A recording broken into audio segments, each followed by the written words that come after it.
20 अक्टूबर 2025 को HDFC bank का share price 1020 रुपये का था, जो ऑल टाइम हाई था। और आज 23 जुलाई 2026 के दिन अगर देखें तो शेयर का भाव 743 रुपये तक पहुंच चुका है। यानी कि ऊपरी लेवल से स्टॉक के अंदर 27% की बड़ी गिरावट देखने को मिली।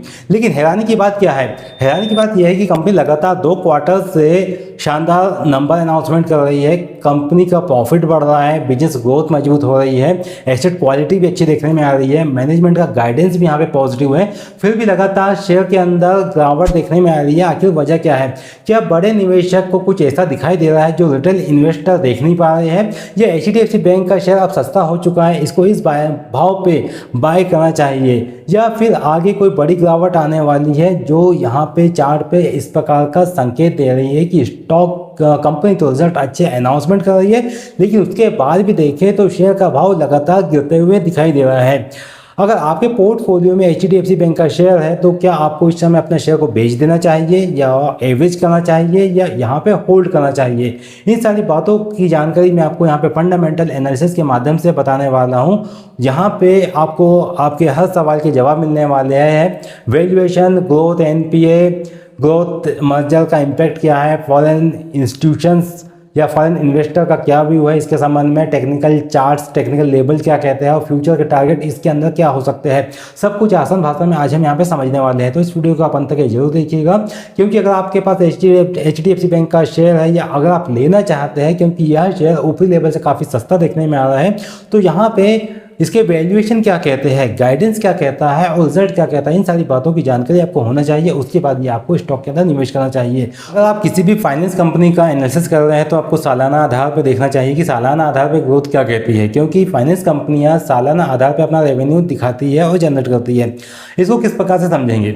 अगर मान लो कि आप लोन लेते हैं किसी संस्था से, कंपनी से, तो आपके क्वार्टरली उसका एडजस्टमेंट देखते हैं, नहीं ना, आप सालाना बेसिस पर देखते हैं। और अगर आपको लोन कोई बैंक देती है, कंपनी देती है, तो सालाना आधार पर ही लोन देती है, मंथली बेसिस पे नहीं देती है।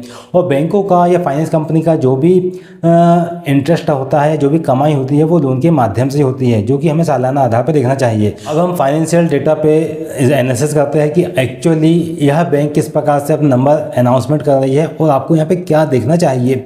तो हमें अगर फाइनेंशियल कंपनी की बात करते हैं तो फाइनेंशियल कंपनी में आपको ईयरली ग्रोथ देखना चाहिए कि सालाना आधार पर कंपनी की ग्रोथ क्या है, किस प्रकार से कंपनी मूव कर रही है, किस प्रकार से अपने बिजनेस को आगे स्केल कर रही है। तो देखने में यहाँ पे आता है कि अगर बात करते हैं मार्च 2025 में कंपनी का जो रेवेन्यू जनरेट किया था वो था 3,36,367 करोड़ का। अब यहाँ पे मार्च 2026 में देखें तो ये बढ़ के हो गया था 3,48,615 करोड़ का। वहीं पे कंपनी ने इंटरेस्ट जो कमाया था अगर देखते हैं तो वो ये था 1,83,894 करोड़ का। और लास्ट मार्च में देखिए तो यहाँ पे बढ़त देखने को मिली जो 1,85,491 करोड़ का हो गया। ये वाला जो डेटा ये अभी जून क्वार्टर के जो नंबर्स आए हैं उसका डेटा देखने को मिल रहा है। तो जून क्वार्टर में देखिए तो यहाँ पे मार्च की अपेक्षा देखा जाए तो इसने जो इंटरेस्ट है इसके अंदर गिरावट देखने को मिली है। और साथ ही अगर रेवेन्यू देखें तो मतलब कि आय देखते हैं तो इसके अंदर बढ़ोतरी देखने को मिली है, जो है 3,48,615 से 3,51,819 करोड़ की हो गई। लेकिन इसके साथ ही अगर एक नज़र डालते हैं खर्चे पे कि कंपनी ने खर्चा किस प्रकार से दिखाया है, तो अगर यहाँ पे एक्सपेंस देखते हैं कंपनी का तो मार्च 2025 में कंपनी का खर्चा था 1,86,974 करोड़ का। और इस मार्च जो कंपनी ने खर्चा किया वो था 2,03,635 करोड़ का। मतलब कि कंपनी ने अपने खर्चे को यहाँ पे बढ़ाया है। लेकिन अगर हम इस क्वार्टर में देख लेते हैं तो इस क्वार्टर में कंपनी के खर्चे कुछ कम हुए हैं, जो है 2,01,625 करोड़ का। मतलब कि इसके अंदर खर्चे के अंदर कमी देखने में आई है।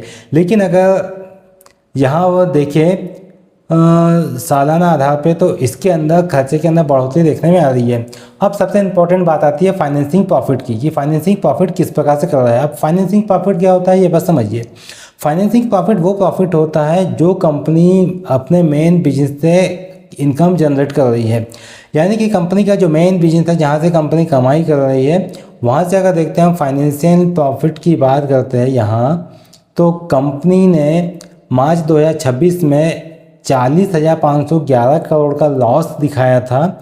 और यहाँ पे अगर देखें तो मार्च 2025 में ये 34,501 करोड़ का लॉस था। यानी कि मार्च 2025 से मार्च 2026 में ये लॉस के अंदर हमें 6,000 करोड़ की, लगभग 6,000 करोड़ की यहाँ पे तेज़ी देखने में मिल रही है, जो इसके लिए एक नेगेटिव साइन बनता है।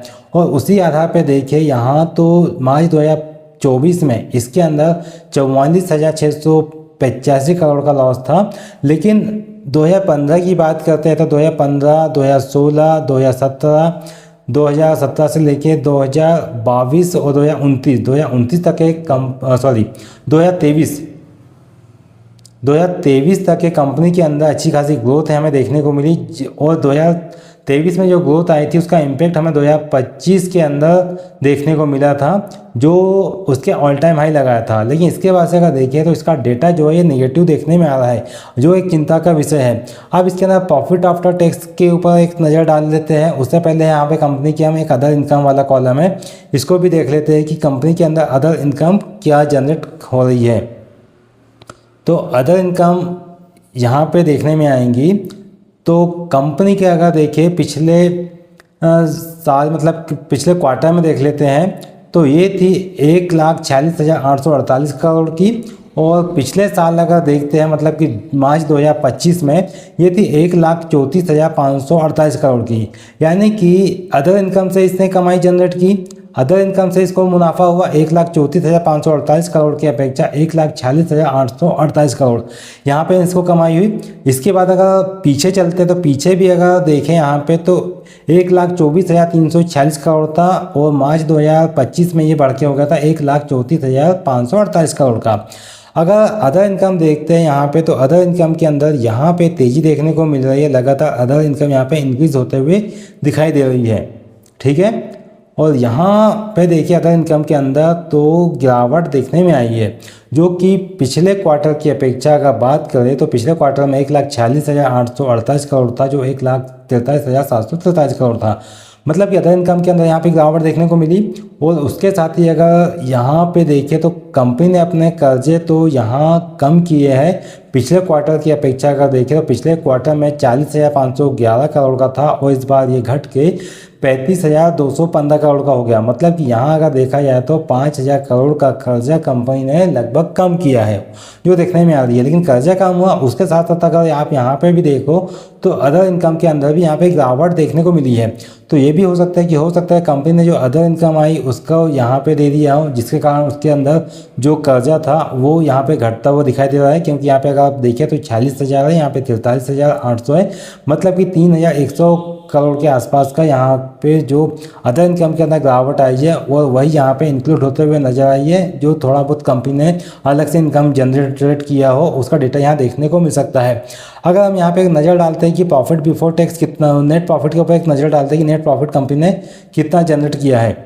अब नेट प्रॉफिट की अगर बात कर लेते हैं कि नेट प्रॉफिट किस प्रकार से कैलकुलेट हो रहा है, तो कंपनी की जो मेन इनकम है, जो फाइनेंशियल इनकम है, और कंपनी की जो अदर इनकम है, मतलब ये वाली जो इनकम है, इससे अगर डेटा देखते हैं तो आप यहाँ पे माइनस करोगे तो ये वाला रेशियो निकलेगा। और उसी प्रकार से अगर लास्ट ईयर से देख लेते हैं तो आपको देखने को मिलेगा इस समय यहाँ पे 40,511 करोड़ का इसको अपनी फाइनेंशियल इनकम में नुकसान था। लेकिन अदर इनकम में जो प्रॉफिट किया इसने ये 1,02,141 करोड़ का था। अब इसी प्रकार से अगर देखें तो कंपनी को तो यहाँ पे जो फाइनेंस है, मतलब कि कंपनी का जो कोर बिजनेस है, उस कोर बिजनेस से कंपनी यहाँ पे घाटा ही दिखा रही है, मतलब कंपनी को अपने कोर बिजनेस पे नुकसान हो रहा है। लेकिन जो अदर इनकम है कंपनी की, उस अदर इनकम से कंपनी यहाँ पे जो है वो प्रॉफिट दिखा रही है, जो एक चिंता का विषय है। आप इसको इस प्रकार से समझिए, आप अगर मान लो कि आपके पास में कोई बिजनेस है जो आपका एक मेन बिजनेस है, आप मान सकते हो कि आपकी कोई गवर्नमेंट कोई आपका बिजनेस है, जैसे कि आपकी कोई दुकान है, किराना दुकान आप मान सकते हो, या XYZ कोई भी आपकी शॉप है वो मान सकते हो, वहाँ से आप कमाई करते हो, वो आपका मेन बिजनेस है। लेकिन उसके साथ ही आप एक पार्ट टाइम काम कर रहे हो, और पार्ट टाइम काम कर रहे हो, पार्ट टाइम काम में आपको अच्छा मुनाफा हो रहा है। जो आपकी जो बिजनेस है, एक्चुअल बिजनेस है, उस पर आप ध्यान नहीं दे रहे हैं। लेकिन आपको अपने बिजनेस, आपका ध्यान कहाँ पे, आपका ध्यान है ऐसी जगह पे है जो आपका पार्ट टाइम है, वहाँ से आप अपना मुनाफा जनरेट कर रहे हो। कभी मान लो कभी ऐसा हुआ कि आपका जो पार्ट टाइम जॉब है या पार्ट टाइम काम है, वो काम आपके पास से चले जाता है, वो काम में आपको बंद हो जाता है। और अब आपका जो मेन सोर्स है, जो आपका जो मेन बिजनेस है, जिसको आप कहते हो आपका कोर बिजनेस है, वहाँ पे रह जाता है। जब आपने अपने कोर बिजनेस के ऊपर ध्यान नहीं दिया तो क्या हो सकता है, अगर आपका जो पार्ट टाइम वाला काम है वो बंद हो जाता है तो कोर बिजनेस पे तो आपने ध्यान नहीं दिया, उसको आपने नहीं बढ़ाया, तो आपका जो बिजनेस है वो आपका डूब सकता है। वही सिचुएशन हमें कहीं ना कहीं यहाँ पे देखने को मिल रही है। कंपनी का जो कोर बिजनेस है वो हमेशा लॉस में जाता हुए नजर आ रहा है। इसी क्वार्टर में अगर देखें, अगर हम यहाँ पे आगे बढ़ेंगे, जब ये डेटा और आगे जाएगा सालाना आधा के बेसिस पे, तब यहाँ पे स्थिति और क्लियर होते हुए नजर आएंगी। मतलब कि कंपनी का जो कोर बिजनेस है वो तो माइनस में है, लेकिन कंपनी का जो अदर इनकम वाला है वो पॉजिटिव है। अगर कंपनी अदर इनकम की अपेक्षा यहाँ पे अपना कहानी को दोहरा लेती है, मतलब कि जो मेन इनकम है ये वाली इनकम को पॉजिटिव कर लेती है, ये प्लस में जाती है कंपनी की इनकम, तो कहने का मतलब ये है कि ये वाला डेटा कंपनी के लिए अच्छा हो सकता है और यहाँ से स्टॉक के अंदर तेज़ी बनते हुए नजर आ सकती है। कंपनी को क्या ध्यान देना चाहिए कि जो उसकी जो अदर इनकम है, ये वाली इनकम है, इस इनकम को कम करके ये वाली इनकम के ऊपर ध्यान दे। अगर मान लो कि कंपनी अपनी मेन सोर्स को बढ़ा लेती है तो आपको यहाँ पे एक अच्छी खासी ग्रोथ देखने को मिल सकती है। मतलब कि अगर फाइनेंशियल प्रॉफिट बढ़ जाता है, अदर इनकम थोड़ी बहुत स्टेबल हो जाती है, तो ये वाला जो प्रॉफिट मार्जिन है सुधर सकता है और स्टॉक में हमें ऊपर के भाव देखने को मिल सकते हैं। तो आप ध्यान दे सकते हैं कि जब तक कि कंपनी अपनी फाइनेंसिंग बिजनेस स्थिति को मजबूत नहीं कर लेती है, तब तक स्टॉक के अंदर थोड़ी प्रॉफिट बुकिंग आ सकती है। अगर मान लो कि कभी कंपनी की अदर इनकम वाला ये वाला सोर्स अगर मान लो कंपनी का बंद हो जाता है, तो कंपनी के लिए एक निगेटिव इम्पैक्ट पड़ सकता है और स्टॉक के लिए खराब खबर हो सकती है। तो फिलहाल में आपको इन बातों के ऊपर नज़र देना चाहिए, ध्यान देना चाहिए। और उसके साथ ही अगर यहाँ पे आप देख लेते हैं शेयर होल्डिंग पैटर्न का क्या कहता है, तो शेयर होल्डिंग पैटर्न में अगर यहाँ नज़र डाल लेते हैं तो FII जो है इनकी होल्डिंग आप देखते हैं, तो FII ने भी अपनी होल्डिंग को यहाँ पे डिक्रीज़ किया है। अगर जून 2026 में देखें तो ये 41.82% की है और मार्च 2026 में जो 44.05% की थी। और आप देख सकते हैं कि लगातार यहाँ पे FII जो है अपनी होल्डिंग को कम कर रहे हैं, लेकिन साथ ही DII की बात करते हैं तो घरेलू निवेशक जो है वो अपनी होल्डिंग को यहाँ पे बढ़ा रहे हैं और गवर्नमेंट की होल्डिंग जो है वो स्टेबल देखने में आ रही है। यहाँ पे काफ़ी समय से गवर्नमेंट ने कुछ होल्डिंग बढ़ाई नहीं है। और पब्लिक होल्डिंग देखें तो पब्लिक ने अपनी होल्डिंग को यहाँ पे हल्का सा इंक्रीज़ किया हुआ है। जो अगर यहाँ देखें तो दिसंबर 2025 और मार्च 2026 में देखें तो इसके अंदर हल्की सी जो पब्लिक की होल्डिंग है वो ग्रोथ करते हुए नजर आ रही है।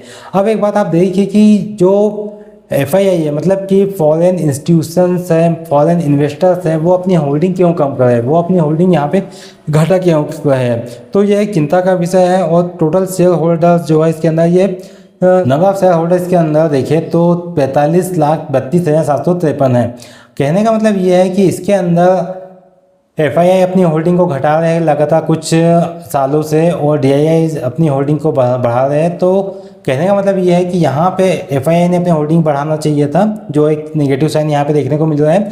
कि अगर आप HDFC बैंक के शेयर के अंदर निवेश करने का प्लान कर रहे हैं तो फाइनेंशियल डेटा ये कहता है जब तक कि बैंक अपने कोर बिजनेस को बढ़ाती नहीं है, कोर इनकम को जनरेट मतलब कि ग्रो नहीं करती है, बढ़ाती नहीं है, तब तक कि आपको बैंक के शेयर से थोड़ा HDFC से आपको थोड़ा डिस्टेंस मेंटेन करना चाहिए, दूरी बढ़ाना चाहिए। बैंक अपने कोर बिजनेस को बढ़ा लेती है तो बैंक के लिए पॉजिटिव साइन हो सकता है। अगर बैंक अपने अदर इनकम के ऊपर ही डिपेंड रहती है तो ये बैंक के लिए नेगेटिव साइन हो सकता है। कि आगे आने वाले समय में इस स्टॉक के अंदर और ज़्यादा प्रॉफिट बुकिंग देखने को मिल सकती है। फिलहाल में स्टॉक जो है अगर 730 740 का एक टेक्निकल सपोर्ट लेवल के ऊपर घूम रहा है। अगर आप इसको साइकोलॉजिकल बेसिस पे कहें तो साइकोलॉजिकल बेसिस पर 700 का एक इंपॉर्टेंट सपोर्ट देखने में आता है। अगर 700 का लेवल ब्रेक होता है तो स्टॉक के अंदर और बड़ी गिरावट यहाँ पे देखने को मिल सकती है। फिलहाल में HDFC बैंक के शेयर पे आपका क्या व्यू है, क्या स्टॉक में यहाँ से वापस से रिकवरी देखने को मिल सकती है या स्टॉक के अंदर और ज़्यादा गिरावट देखने आ सकती है? कमेंट में आप अपना इंपॉर्टेंट व्यू जरूर दे दीजिएगा। और ऐसी अपडेट अगर आप चाहते हैं तो आप हमारे चैनल को सब्सक्राइब कीजिए, बेल नोटिफिकेशन को ऑन कीजिए ताकि स्टॉक मार्केट से की ऐसी इंपॉर्टेंट अपडेट्स आपको आगे भी मिलते रहे। मिलते हैं दोस्तों अगले वीडियो में, तब तक के लिए जय श्री राम।